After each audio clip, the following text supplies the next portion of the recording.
Shalom saudaraku, pagi hari ini kita merenungkan kembali firman Tuhan dengan judul Disakiti tapi tidak tersakiti bersama saya, Fani Paendong. Apakah yang kita lakukan jika kita diberikan kesempatan untuk bertemu dengan orang-orang yang sudah menyakiti dan sudah merugikan kita? Apakah kita mampu untuk menerimanya, atau sebaliknya kita mungkin menghindar dan tidak mau bertemu dengan orang-orang seperti itu? Di dalam cerita firman Tuhan 2 Samuel 9 ayat 1 sampai dengan 3, berkatalah Daud, "Masih adakah orang yang tinggal dari keluarga Saul? Maka aku akan menunjukkan kasihku kepadanya oleh karena Yonatan." Adapun keluarga Saul mempunyai seorang hamba yang bernama Ziba. Ia dipanggil menghadap Daud. Lalu raja bertanya kepadanya, "Engkaukah Ziba?" Jawabnya, "Hamba tuanku." Kemudian berkatalah raja, "Tidak adakah lagi orang yang tinggal dari keluarga Saul? Aku hendak menunjukkan kasih yang dari Allah." Lalu berkatalah Ziba kepada raja, "Masih ada seorang anak laki-laki Yonatan yang cacat kakinya."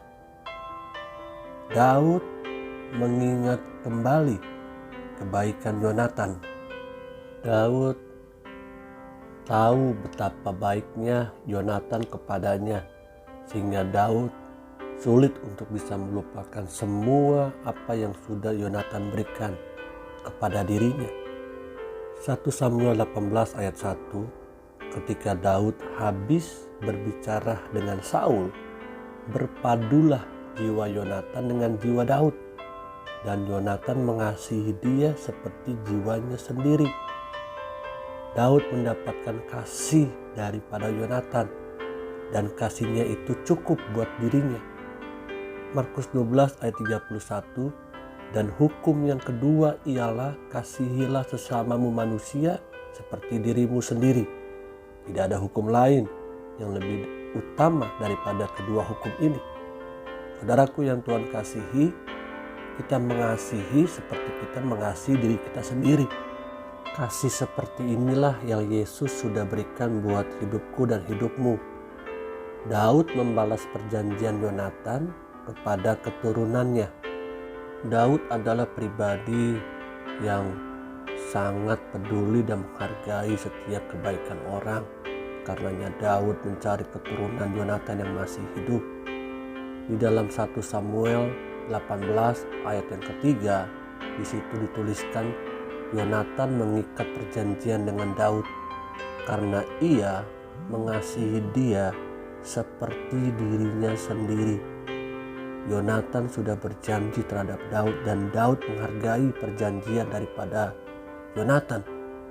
Tahukah saudara, dalam Matius 26 ayat 28, di situ tertulis, "Sebab inilah darahku, darah perjanjian yang ditumpahkan bagi banyak orang untuk pengampunan dosa." Darah Yesus adalah darah perjanjian untuk setiap orang yang sudah berbuat dosa, dan Yesus mati buat kita supaya kita yang percaya kepadanya tidak binasa. Satu kali Nelson Mandela pernah berkata, "Kamu harus terlebih dahulu mengampuni seseorang yang berada di dekatmu dan paling banyak menyakitimu. Jika kamu mampu melakukannya, kamu dapat mengampuni orang yang melakukan kejahatan padamu." Seringkali kita mengalami sakit hati, kekecewaan itu diakibatkan oleh orang-orang yang terdekat dengan kita.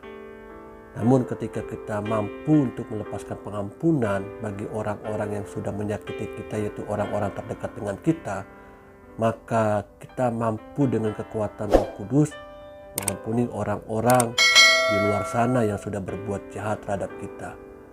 Tuhan Yesus menolongku dan menolongmu. Amin.